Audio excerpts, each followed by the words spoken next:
Shah news में आपका इस्तकबाल है। ताज़ा तरीन खबरों के लिए देखते रहिए शाह न्यूज। వాళ్ళకు స్కిల్ ట్రైనింగ్ ఇవ్వాలనుకుంటున్నారో వాటన్నిటిని కూడా మనం గ్రామీణ ప్రాంతాల్లో ఇవ్వాలి అంటే ఇక్కడ ఇంజనీరింగ్ కాలేజ్ పెట్టాలి అని చెప్పి వారితోటి డిస్కస్ చేయడం జరిగింది.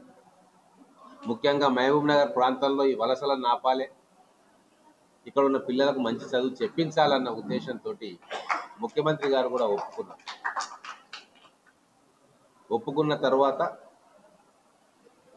మనకు చాలా మంది మిత్రులు కూడా ఇక్కడ ఉండాలి అని చెప్పి తోడ్పాటు అందించింది. ముఖ్యంగా మన గౌరవ ముఖ్యమంత్రి రేవంత్ రెడ్డి గారికి హృదయపూర్వకంగా ప్రత్యేకమైన ధన్యవాదాలు తెలుపుకుంటా ఉన్నాను.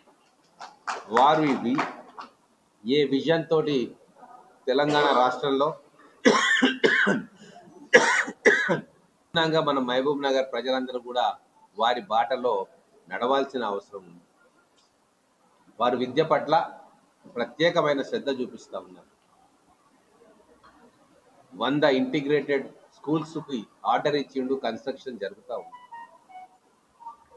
విద్యకు బడ్జెట్ను పెంచింది, యూనివర్సిటీలకు బడ్జెట్ను పెంచింది,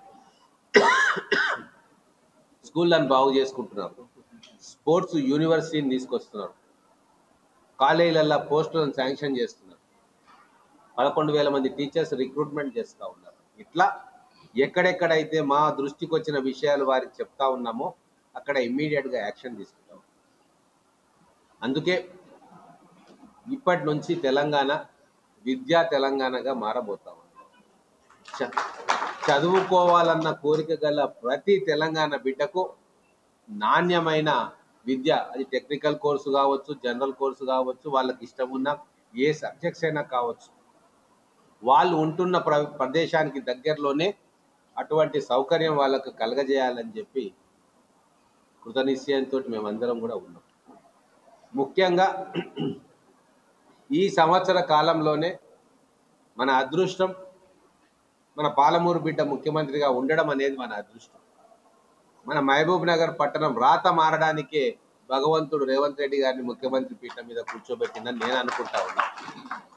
ఎందుకంటే ఈ ఒక్క సంవత్సరంలోనే మన మహబూబ్ నగర్కు యూనివర్సిటీలో ఇంజనీరింగ్ కాలేజ్, లా కాలేజ్ వచ్చింది, IIITలో ఇంజనీరింగ్ కాలేజ్ వచ్చింది, ఇక్కడ మళ్ళీ జీకే ఇన్స్టిట్యూట్ ఆఫ్ ఇంజనీరింగ్ అని చెప్పి ఇక్కడ కూడా మదీనా ఎడ్యుకేషన్ సొసైటీలో ఇంజనీరింగ్ కాలేజ్ వచ్చింది. అంతేకాదు కొస్గిలో ఒక ఇంజనీరింగ్ కాలేజ్ వచ్చింది, అక్కడ ఒక మెడికల్ కాలేజ్ వచ్చింది, కొడంగల్లో వెటర్నరీ కాలేజ్ వచ్చింది. అంటే ఇక్కడ నుంచి జస్ట్ 60 కిలోమీటర్లు మాత్రం. ఇట్లా మన ఉమ్మడి పాలమూరు జిల్లాలో ఎక్కడ ఏ ఇన్స్టిట్యూట్ కావాలన్నా కూడా ముఖ్యమంత్రి గారు శాంక్షన్ చేస్తూ ఉన్నారు.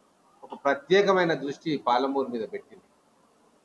మనం అందరం కూడా నమ్మకంతో వారిని ఆశీర్వదించినందుకు, వారు ముఖ్యమంత్రి అయినందుకు ఆ రుణాన్ని మన ముఖ్యమంత్రి గారు తీర్చుకుంటా ఉన్నారు. ఇక్కడ ఈ మేనేజ్మెంట్ సభ్యులకు నేను ఒకటే కోరుతా ఉన్నా, నిజంగా ఆ రోజు గులాం గౌస్కరీ గారు ఒక గొప్ప ఆలోచన చేసి మనకి ఇక్కడ ఈ విశాలమైన ప్రాంగణాన్ని మనకి ఇచ్చిన సొసైటీ, దీన్ని మనం సద్వినియోగం చేసుకోవాలి. ఈ ఇంజనీరింగ్ కాలేజ్ అనేది ఒక మొదటి అడుగు మాత్రమే. దీన్ని రాబోయే 10 సంవత్సరాల్లో ఒక విశ్వవిద్యాలయంగా మార్చుకోవాలి అనే ఒక లక్ష్యంతో మీరందరూ కూడా కలిసి పనిచేయాలి. 10,000 మంది పిల్లలు ఇక్కడ చదువుకోవాలి, వాళ్ళ జీవితంలో స్థిరపడడానికి కావాల్సిన అన్ని చదువులు కూడా మన మహబూబ్ నగర్ జిల్లా బిడ్డలు ఇక్కడ చదువుకోవాలి. ఇక్కడ కేవలం మైనారిటీ వాళ్ళకే కాదు, అందరికీ కూడా విద్య ఇక్కడ నేర్పబడాలి. మెజారిటీగా మైనారిటీ పిల్లలు వచ్చినా కోటా ప్రకారంగా ఇతర వాళ్ళు కూడా, ఇతర విద్యార్థులు కూడా ఇక్కడికి రావచ్చు. కొన్ని కోర్సుల్లో ఓపెన్ ఇది కూడా ఉంటాయి. కాబట్టి అన్ని టెక్నికల్ కోర్సెస్ కూడా మనం ఇక్కడ పెట్టుకోవాలి.